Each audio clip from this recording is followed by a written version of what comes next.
поздравувам сите вас кои што не следите пред малите екрани. Ви посакувам добре дојде. Ова е нов викенд, нова недела и ново издание на Ферплей. А минатиот викенд сите вардарци беа во Кавадарци со една единствена цел да го поддржат својот омилен Вардар во мисијата повторно да се врати во првата македонска фудбалска лига.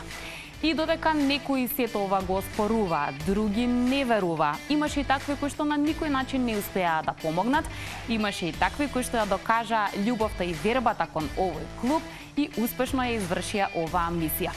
Дел од најзаслужните се мои први денешни гости во Ферплей. Најтрофејниот македонски фудбалски клуб Вардар ја исполни мисијата и со поддршка од своите комити се врати онаму каде што припаѓа, во првата македонска фудбалска лига.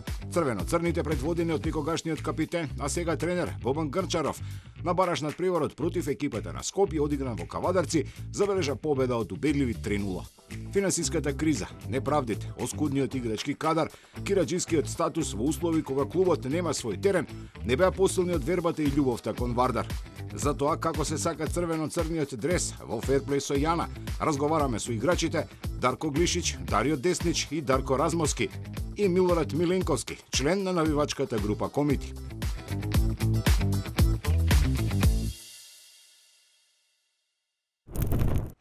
Минатиот викенд ни се случи и бевме сведоци на можеби еден од најубавите спортски настани оваа сезона во Македонија. Ќе го кажам тоа нескромно, барем така е во моите очи. И конечно фудбалскиот клуб Вардар, клубот со најдолга традиција, нашиот најголем спортски па и фудбалски бренд, се враќа во елитата онаму каде што всушност и припаѓа. Дел од оние кои што се заслужни за сето ова се пред се играчите кои машки ја поднесоа оваа сезона, да не речам последните 2 сезони, но тука си сите оние поединци, организации, здруженија, сите кои што го сакаат Вардар и љубовта кон него најдоа на било кој начин да ја покажат, да дадат поддршка кога беше најтешко и најпотребно, па така, како што реков, да го гледаме Вардар онаму каде што заслужува.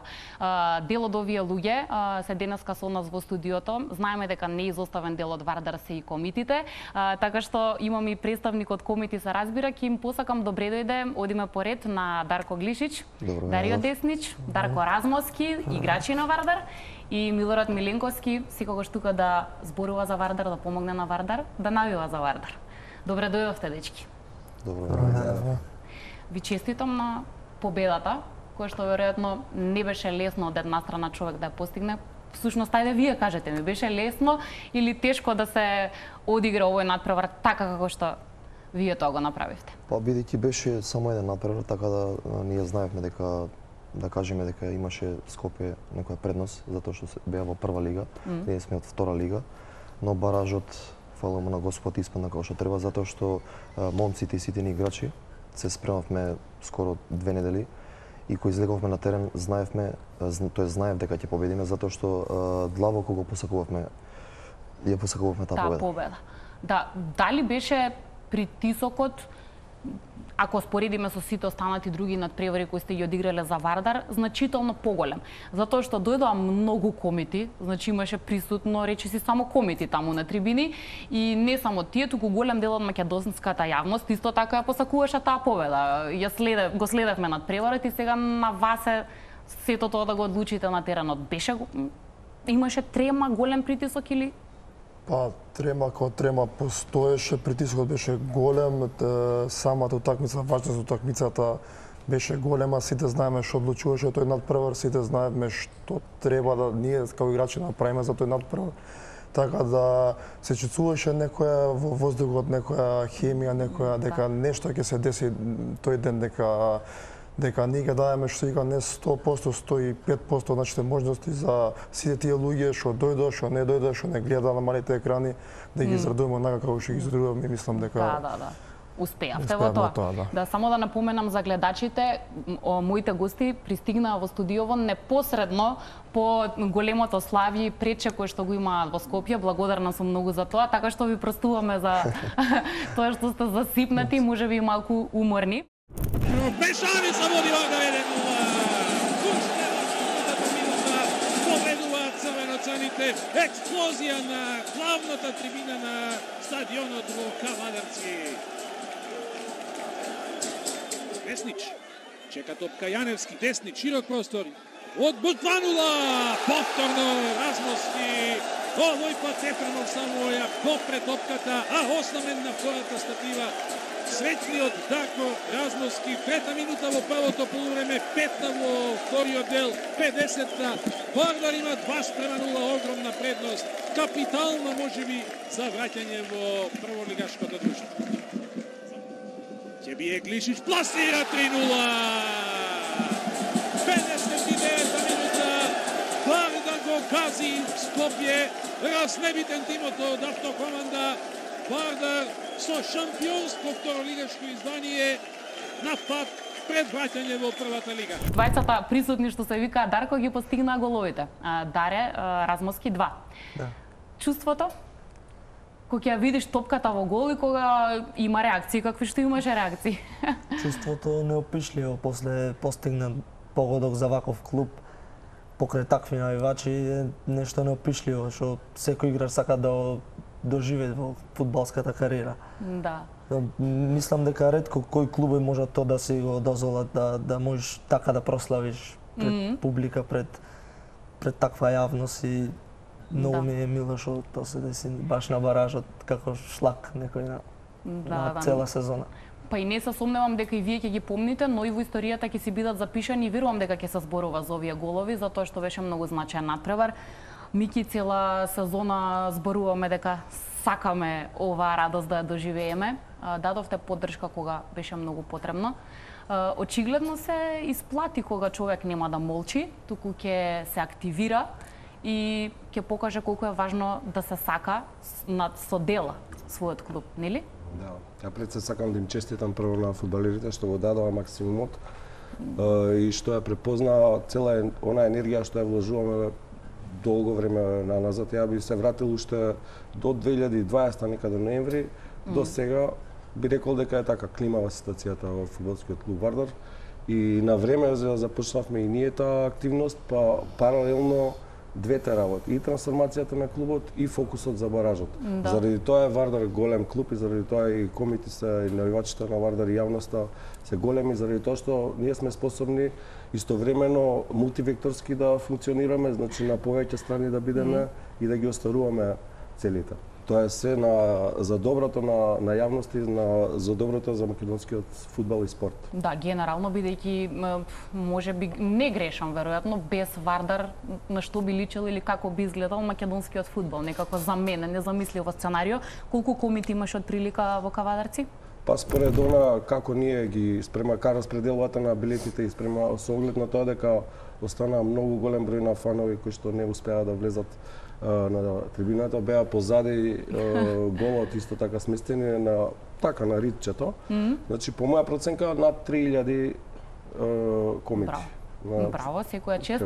Некаде прочитав наслови од мои колеги во контекст можеби и е добро ова што му се случи на Вардар едно вакво сценарио за да се разбудиме сите, за да немаме игнорантски однос и малку подобро да се подсетиме што значи Вардар за Македонија и за јавноста. Дали вие со тоа се согласувате? Сите може да кажете став. Ајде Мики, подготвен. За жал ние сме за жал значи она се потврдува на правило дека никогаш не можеш да знаеш што имаш, се дека не почувствуваш дека ќе го изгубиш.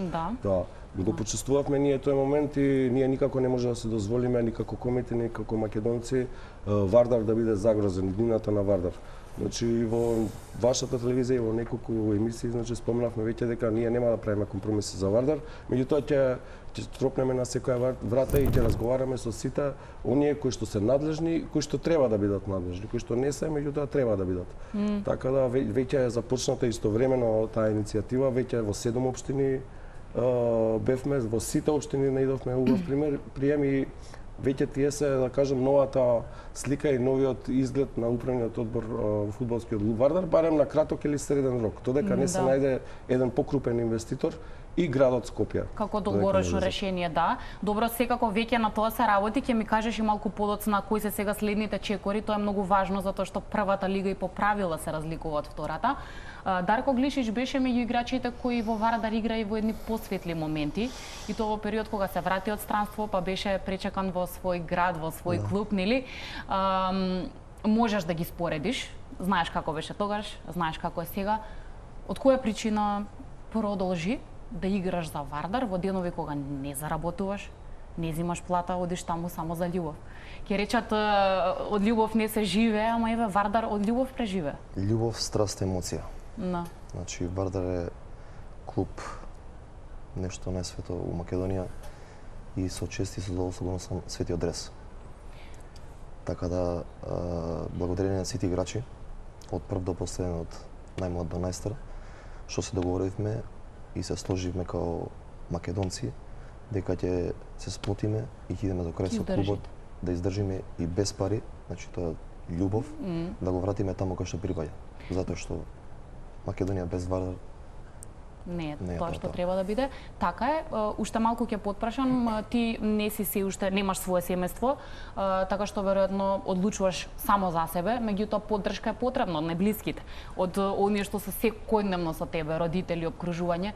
Како ти реагира на твојата одлука дека и покрај тоа што не ти се исплати финансиски, ќе одиш секој ден да тренираш и да играш за Вардар? Па добро, како што кажавте, бев во кој беше Вардар на појако ниво, да кажам.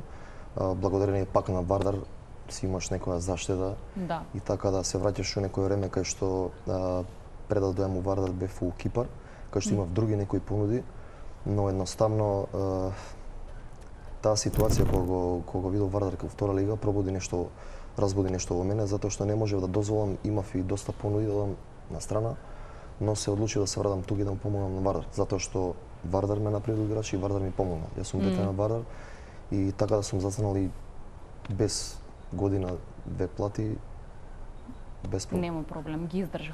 Момци, да слушнам сега кој вашата приказна. За никој не е лесно, мислам, сите на крајот од денот доаѓаме на работа и за да заработиме. Супер е ако дополнително ја сакаме работата која работиме, но како го издржавте овој период? Од кого добивте најголема поддршка за да можете да го направите тоа? Искрено, ние како играчи пред се жртвуваме максимално што може, ама исто и голема благодарност да мислам дека сите наши фамилии, дека и они го сетат тој товар, тој притисок, тој знаете како го играте, сите работиме, ако не носиш дома некој придоноси, не е тоа, и они застана фактички на наша страна, да изгураме сезонава, среќа се заврши со среќен крај, така да сега сите задоволни, па понатаму ќе имаме што како ќе Убав е овој крај на сезоната, но ако бидеме сега објективни, имавте и многу лоши изданија и лоши надпревари. Веројатно не би било коректно да ве осудиме, ако знаеме во какви услови работевте. Меѓутоа, како тогаш ги менаџиравте нештата сега? Еве, да бидеме попрецизни. Втора лига. Секој ден одиш, правиш нешто од љубов. Меѓутоа, таму треба да функционираш со соиграчите, треба да нема меѓусебни обвинувања. Треба после пораз да продолжите утре пак да дојдете на тренинг. Како сето тоа се одвиваше? Има доволно големо пријателство меѓу вас или на некој поинаков начин со авторитет тоа се менаџираше? Како? Па хемијата во клубов е на едно такво ниво што не може ништо друго да го замени, ниту пари, ниту резултати што да го расипите. Не знам, секоја чест за сите играчи што се од почеток на година и некои се од лани останат и јас дојдов зимава. Али се изборивме после све ова, сите овие проблеми да се издигнеме и да го внесеме кај што му е местото. Значи другарство, единство мора да има. Рековме и да не го заборавиме да го поздравиме во оваа прилика Чичко Дончо. Верувам ќе го види разговорот, бидејќи следи се што се случува тука и верувам дека бил радосен за оваа победа. И тој во неговите интервјуа ова го говореше, дека ако е во соблекувална секако што треба, и ако има таа хемија, тогаш полесно одат нештата. Да, тој самиот значи беше во соблекуваната на Вардар на преворот со Гостивар и не врати на едни постари времења од за време кога тој беше тренер на фудбалскиот клуб Вардар, значи 86-7 по Вишњевац и сите тие анегдоти кои што беа прераскажувани од постарите генерации ги доживеа и сега и новите. Значи сигурен сум дека Чичко Дончо ме следи, значи во комуникација сме и ќе се погрижиме да ја погледа емисијата секако. Да. Верувам дека бидејќи секогаш дава поддршка. Сега она што ќе биде многу важно, следниот чекор е како Вардар ќе биде уреден за да може пред се да има легитимно право да се надпреварува таа прва лига, како сите останати клубови, а потоа и честно да функционира, да може да им даде плата на своите играчи и така натаму. Има ли од сега план како тоа да се исполни? Постојано зборуваме за таа блокирана сметка, благодарение на кое што не може регуларно да се вршат исплати, да се донесат играчи и така натаму. Од каде ќе се почне? Вака, ја би започнал прво од тоа дека играчите од сега натаму они си ја завршија својата работа и дека сега сите останати треба да го преземат својата одговорност, својот дел од одговорноста. Ја можам да ви кажам дека ние, значи веднаш од тука можеби ќе се упатиме до некој ресторан да прославиме. Сева, меѓутоа таа прослава ќе трае многу кратко за нас, бидејќи ние веднаш нема да губиме време, туку ќе продолжиме онаму каде што застанавме. Ќе завршиме со општините 12 ни се таргет, до сега во 7 поминавме, во сите се дел од новиот управен одбор на Вардар, барем според она што беше кажано, меѓутоа ќе треба да се одржи една средба на сите градоначалници заедно и на таа средба да се покаже дека Вардар е нешто што е над политичко, значи баш традиција македонска, символ на градот Скопје. Што значи тоа? На кој начин тие ќе го покажат тоа? Тие ќе го покажат со, ние им конкретно им предложивме, значи сите општини по 1% од својот буџет да издвојуваат за фудбалскиот клуб Вардар. Тоа ќе подразбира дека треба да направат еден ребаланс на буџетот за тековната година, значи теков кај нив е буџетот на годишно ниво за разлика од фудбалскиот кој што е од сезона, некаде почна од јуни, која што завршува сезоната, почнува друга сезона, значи од јуни до јуни, а овдека е па од јануари до јануари. Така да ќе влеземе и во овој буџет со ребаланс, согласно тоа дека поминаа веќе 5 месеци, и ќе влеземе во следната година буџет. Следно ќе ни биде таргет управата за јавни приходи и сега по оваа победа која што оствари фудбалскиот клуб Вардар, мислам дека сега вратите треба да бидат подотворени и мене ми е многу драго што дека поддршката веќе се чувствува од сите страни. Нема веќе политички фели и провиненции. Туку конкретно ја добиваме поддршката од сите страни. Посакувам да биде така. Дај Боже да биде така. Точно тука ќе се јави таа обединеност која што е неопходна во овој општество и за решавање на други проблеми покрај проблемот на фудбалскиот клуб Вардар. Значи потоа следува следува трансформација на долгот. Ние веќе имаме листата на доверители на фудбалскиот клуб Вардар и можам да кажам дека веќе започнавме разговори со неколку доверители кои што се спремни да го отпишат долгот. Меѓутоа главниот доверител ќе биде управата за јавни приходи, таргет, највеќе бидејќи таму е основата на најголемиот дел од вкупниот долг. Значи околу 2 милиони евра се таму во игра плюс камати, плюс поик. Таму ќе бараме, значи веќе бараме, нема ќе бараме, односно веќе бараме, користиме прилика дека тие треба да го отпишат тој неразумен долг кој што настанува поради камати и со одредена политичка клима која што верувам дека ќе настане по оваа триумфална победа, значи која што оствари фудбалскиот клуб Вардар, дека таа енергија ќе препознаат сите и дека ќе се закачат за неа и дека конечно Вардар ќе покаже како треба и општеството да функционира, како треба да ги решава некои крупни прашања, значи обединети да бидеме без оглед на тоа од каде потекнуваме.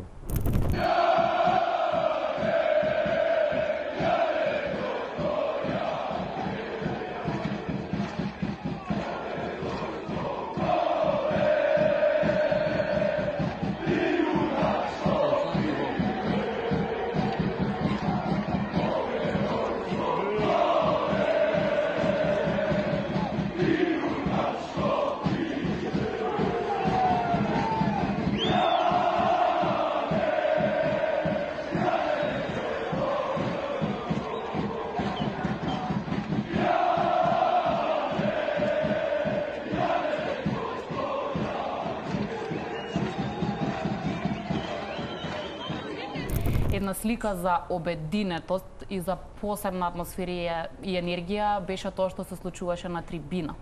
Ќе емитуваме дел од тоа пеење и Море Сокол пие и ред други неколку песни. Ја не бев таму присутна, само ги видов тие снимки кои што човек буквално занемува од нив. Како беше таму? како им беше на играчите на терен тоа да го слушаат. Не знам како просто човек трча и продолжува да игра кога атмосферата е таква. Баш мене ми имаат снимано. Не ми текна баш на која песна беше, мислам дека беше некаде 75-та минута или така нешто. Додека се играше утакмицата, јас бев со кренати раце и си ја пеев песна. И на 90-та минута мислам дека беше Бисер Балкански. И баш поред таа линија, она си трчав и буквално до крај се пеев, се дерев, си ја пеев песната, затоа што едва чекав да заврши утакмицата и да се прослави сето тоа како треба. Затоа што стварно заслуживме, како што кажа сите тие момци, изгинавме скоро 2 години и мислам дека заслужуваме, како што кажа Миле, нашето ние го завршиме. Сега останува на македонците, на патриотите да се помогнат да се освестат. Сега искрено, за следнава сезона, зборуваме хипотетички. Ако добиете некоја сериозно добра понуда да одите некаде, дали во друг македонски клуб или во странство, ќе размислувате на темата или што сега знаете дека од септември продолжувате во Вардар, се разбира ако клубската управа е расположена нештата да бидат такви? Се разбира ако... Убаво размисли. Пред да прославим убаво, па... После за тоа ќе мислите? После ќе размислиме, да. Примат се цела оваа еуфорија да спласне, да сите печатоци да ги собереме, да ги увидиме. Има време за такви работи, за преговори. Добро. Ви благодарам многу на сите што ете така со тазе емоции, иако сте малку уморни, прифативте да бидете мои гости. Голема е за мене честа. Така што ќе посакам ова сценарио што го зборуваме, ако не и уште подобро, да се исполни и да биде, пак ќе речем, ова добар тригер, да се освестиме и да го сакаме Вардар онака како што заслужува. Благодариме и се надеваме дека све ова ќе се оствари, бидејќи има добра волја и треба да се искористи овој момент сега. Сега е моментот. Да. Благодарам до некоја следна прилика. Ние продолжуваме понатаму, а остануваме на тема Вардар до некаде, затоа што во студиото ќе пречекам на еден спортист, ракометар, кој го носи дресот на Вардар, кој што долго време беше и македонски репрезентативец, па ќе направиме една ретроспектива на неговата кариера, иако ракометарите на Вардар, оваа сезона не се израдуваа на титулата. Останете со нас на Телма.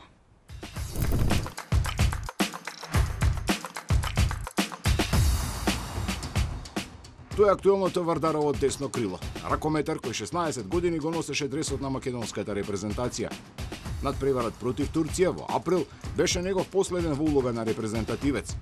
Зошто се одлучи токму сега да стави крај на репрезентативната кариера и со какви искуства и спомени заминува од таборот на Македонија.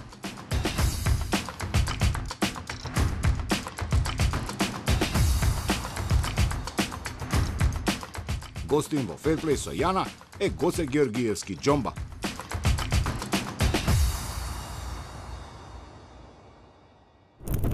Како што веќе најавив, уште еден вардарец во студиото на Ферплей, но и човек кој што пред се почита на домашната јавност, ја заработи како човек кој го носеше националниот дрес долги години.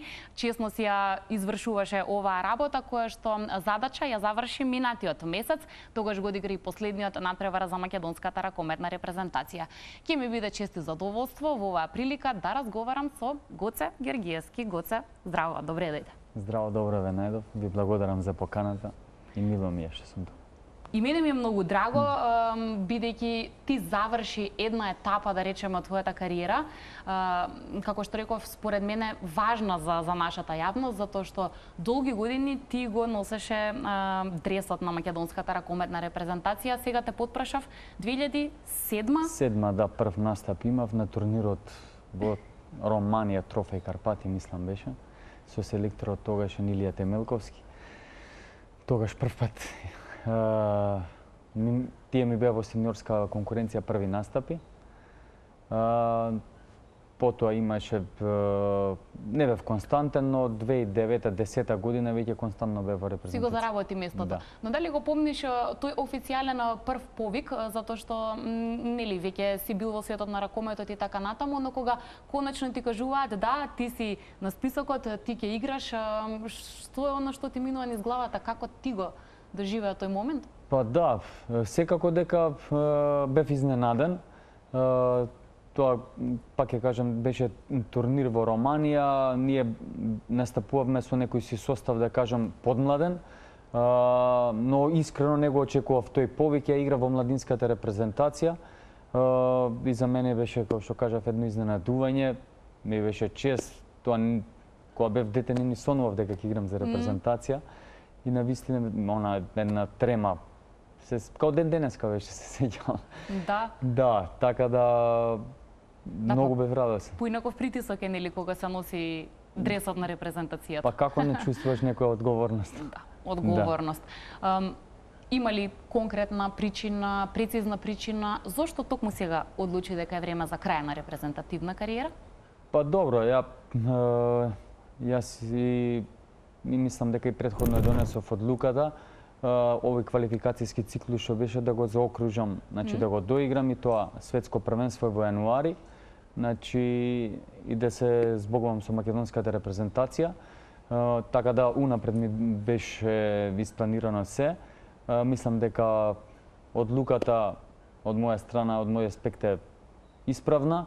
Во овој момент јас се чувствувам добро и физички, мислам дека можам да играм на високо ниво уште неколку години, но мислам дека во репрезентацијата е доволно време играв, мислам дека е сега време да се отстапи на помладите колеги и репрезентативци, има иднина во оваа репрезентација и мислам дека ова беше едно добар, да кажам, тајминг да се откаже. Добро, од друга страна, ти беше меѓу оние носители на игра сега во ова поново време, затоа што имаме доста млади сили, велиш и самиот, така што сега можеби од тој аспект ќе биде малку потешка задачата.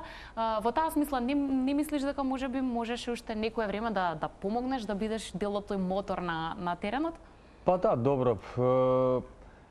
Секако дека можам да помогнам, како што кажав и претходно, можам се уште да играм, се осеќам добро, но мислам дека како што кажав, време е да се препушти на останатите колеги, сакам повеќе време со фамилијата, да посветам време на нив, да им се посветам, зашто навистина оваа работа тражи и одзема многу време, професионален спортист, многу одрекувања, така да мислам дека сега не мислам, сигурен сум дека повеќе време ќе имам за фамилијата, повеќе одмор и нели во овие подминати години телото си бара повеќе одмор.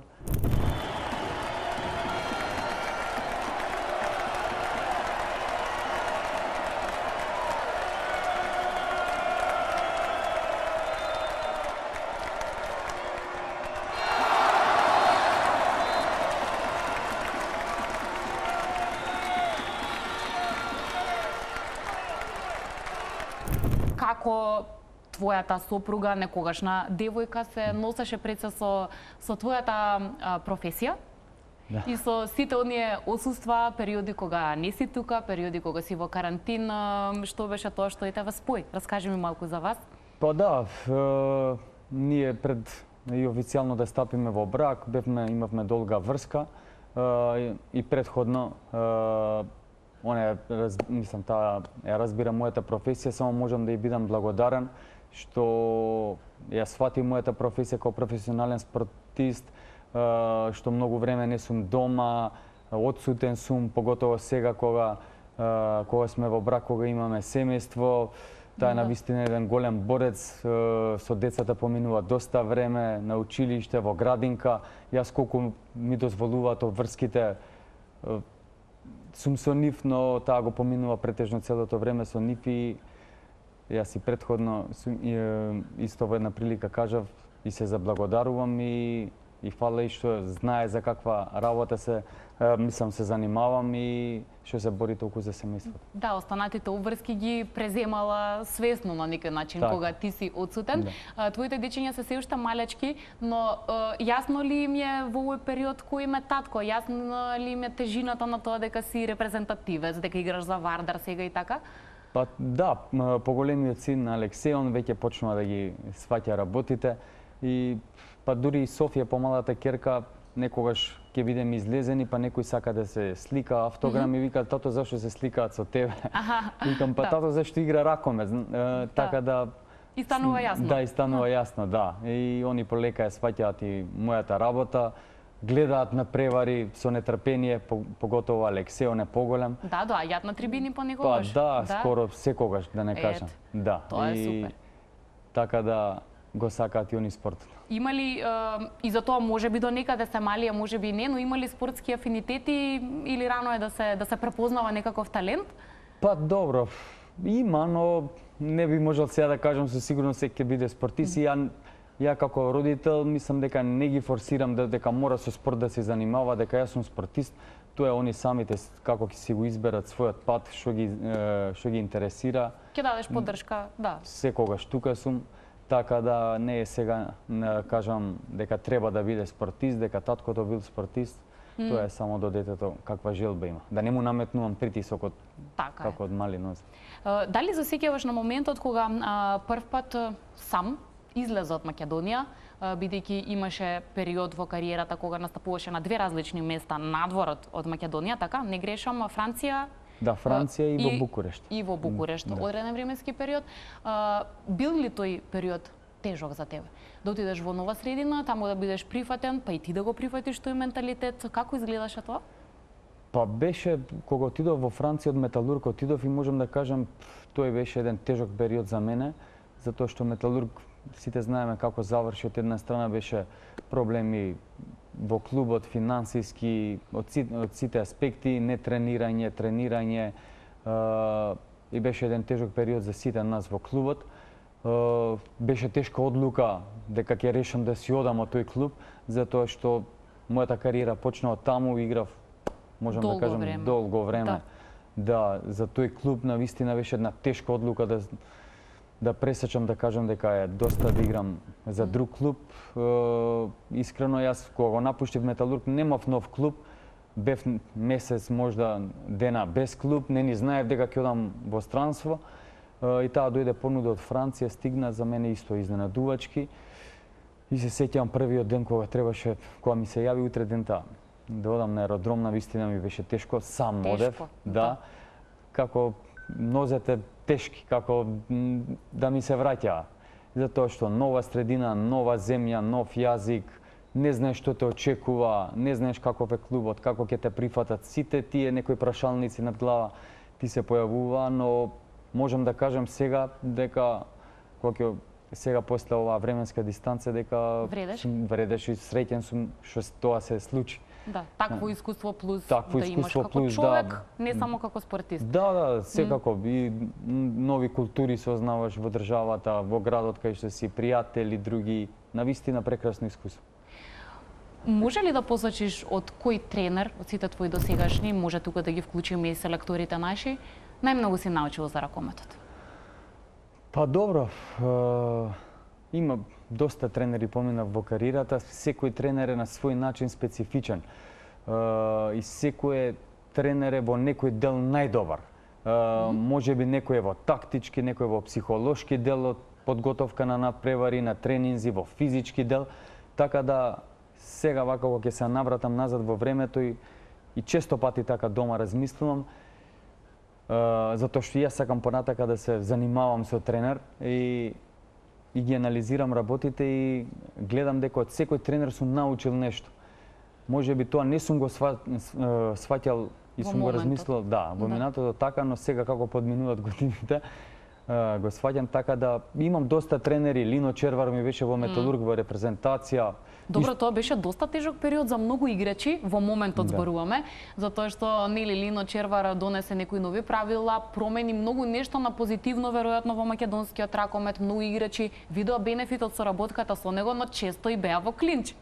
Значи имаше ситуации на кавги, на затегната атмосфера, сепак крајниот производ ако го гледаме, веројатно мора да признаеме дека тој успешно си работи работата. Си имал ли ти потешкоти, не знам. Лино и самиот признава, човек е тешко со мене да работи, нели? Да, па да, он е тежок на еден начин затоа што бара од тебе како играч максимумот да го извади и од целата екипа за да има подобрени резултати. Да. И тоа он е добар психолог, да кажам, пред се, знае како со играчите, знае како да се однесува на тренинзи, на утакмица, знае како да те, да кажам, испровоцира за да го дадеш најдоброто. Можеби тоа не е на некој начин добар, но неговата цел е да го извлече од тебе максимумот и можеби затоа доаѓале некои понекогаш конфликти, и препукавање, но сето тоа било во, да кажам, за подобар резултат и за сите нас подобро. Така да од тој аспект на крај финалниот производ нели е победа и успех и најважен е, така да мислам дека исто научив многу од него. Раул Гонзалес беше селектор на Македонија, исто и он еден поинаков систем, поинака тактика, шпански ракомет, али донесе одлична енергија на нашата ракометна сцена. Би го споделили ли своето мислење за Кирил Лазаров, човек за кој што и многу се зборува и пишува, има различни ставови околу тоа дали е соодветно тој да биде наш селектор и генерално тренер и така натаму. Мислиш ли ти дека очигледно мора да дадеме време? Веројатно го свативме тоа, но мислиш ли дека може да постигне сериозно добри успеси со репрезентацијата? Па зашто да не? Ја и кажав на почетокот на разговорот дека Македонија се е составена од нени млади играчи, таа е сменена генерација и сега јавноста можеби не е навикната затоа што претходно ние имавме успеси од една друга генерација и сега нели, но тоа е нормално како човек, како навивач, секој и ние сакаме внатре што сме во репрезентација, секој е научен на успех. Но сега реалноста е друга затоа што постојат многу млади момци репрезентативци што и треба да им се даде време, мислам дека и шанса, така да оваа репрезентација треба трпение со оваа репрезентација. Кирил Лазаров е таму селектор, мислам дека е правиот избор на оваа репрезентација. Ја не се сомневам дека ќе има резултати, само треба малце трпение од цела јавност. Да дадеме малку поддршка и да бидеме трпеливи, а се надевам ќе ги дочекаме тие нови убави резултати.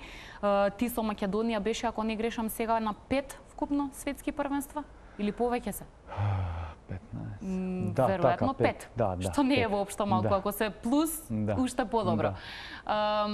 Чувствуваш ли дека, или жалиш можеби, дека не постигна таа репрезентација, можеби малку повеќе во тој период додека ти беше дел? Па да. Бевме блиску на моменти до добри резултати. Бевме блиску, да. И како репрезентација имавме потенцијал и квалитет и добар, да кажам, добра логистика за подобри резултати. Има жал на некои првенства што можевме да постигнеме многу подобар успех. Тоа светско првенство исто во Катар игравме таму изворедно и во групната фаза и потоа Словенија во осмина финалето изгубивме. Значи има болки. Има некои кои се помнат. Да, како не. Олимписките квалификации во Полска 2016 со Тунис загубивме, тоа е за Олимпијада игравме. Исто. Да. Така да тоа е, мислам, спортот е таков, има и подеми, падови, порази и успеси, и од секој пораз научуваш нешто и мислам тоа те одиш натаму. Одиш натака, да. Неизбежно е да те потпраша малку и за Вардар.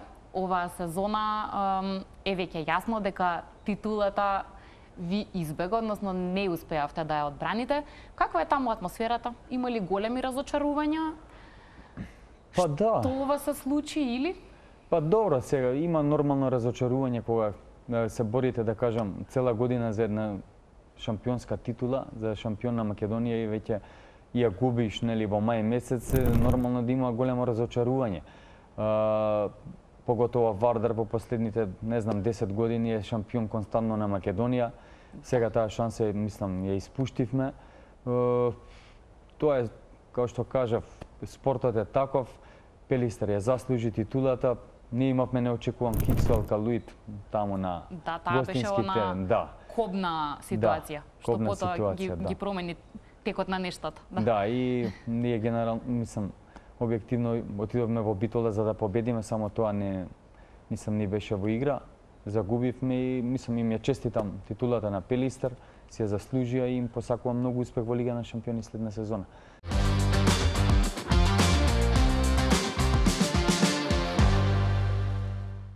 Бидејќи велиш се уште сум подготвен да играм, меѓутоа има ли планови во поглед на тоа до кога би издржал на терените? Па генерално не си ставам некоја граница дека морам до толку години да играм. Јас кажав дека добро се чувствувам и физички, сега не знаете, немам повреди, така да никогаш не знаете. Јас првиот момент кога ќе осетам дека телото не ми дава сигнали дека можам повеќе за поголем напор, ја ќе се откажам, така да може да играм уште година, 2-3, не знам. Но во овој момент немаме најави за прекид на кариера, така? Па да, сега не. Да. Се чувствувам стварно одлично, така да ќе видиме понатака како ќе биде. Супер, добро, тоа мене ми звучи како добра информација. Нешто што ми е интересно, еве барем досега не те прашав, има ли некој играч кој што ти бил најголема конкуренција на истата твоја позиција и со кој што внатре во тимот си морал да се бориш на некој начин за да ти да бидеш прв избор? Па добро, да, конкуренцијата генерално во рекометот е добра, па и во сите спортови, ако немаш конкуренција не можеш да напредуваш. Да. И јас секогаш сум го гледал тоа така, не сум го гледал дека сега ако тој ми е конкуренција дека од негативен аспект. Секогаш од позитивен дека секогаш јас сакам да го давам повеќето од него за да играш, така. Али тоа е надпревареден и тоа така ти напредуваш како играч. И мислам дека секој што ќе го свати тоа, поготово во млади, мислам за оние што почнуваат или да кажам, што се помлади, тоа штом го сватат ќе бидат многу подобри играчи. Зашто секогаш ќе постои конкуренција, но треба да знаеш како да се справиш со таа конкуренција, но на добар начин. Ја тоа го зборувам, на позитивен начин. Да се бориш внатре на секој тренинг, на секој надпревар 100% да даваш и така можеш да се, мислам, така се створува една здрава конкуренција во тимот. Аз сум имал многу играчи што сум делал исто позиција и во странство, и во македонска репрезентација, и во Вардар сега, така да мислам дека таа конкуренција е добре дојдена за секој играч. Добро, нека биде ова поука за оние кои што го слушаа разговорот, а ете, може би се помали од тебе и допрва им следуваат најсветлите моменти во кариерата. Ти благодарам многу, ми направи чест што дојде и нека биде ова еден начин и ние да се заблагодариме за тоа што ти си го направил за Македонија во улога на ракометар. Праќам поздрави во Вардар. Фала. Се разбира и посакувам за нови убави теми да се видиме повтор. Се надевам. И мене ми беше чест што бев гостин на вашата емисија. Благодарам многу уште еднаш. Посакувам и се надевам дека и нашите гледачи уживаа и денеска во спортските теми кои овој пат ги одбравме. Спортот е една од нештата која што барем овде во Македонија знае и како да не радува и да не обедини и затоа и ние треба на сличен начин да вратиме, односно да бидеме почитувачи на спортот и да ја дадеме нашата вистинска поддршка. А ние нови теми за вас ќе одбереме и следниот викенд, затоа ве потсетувам. Во недела во 16:15 бидете заедно со Fair Play на телевизија Телма.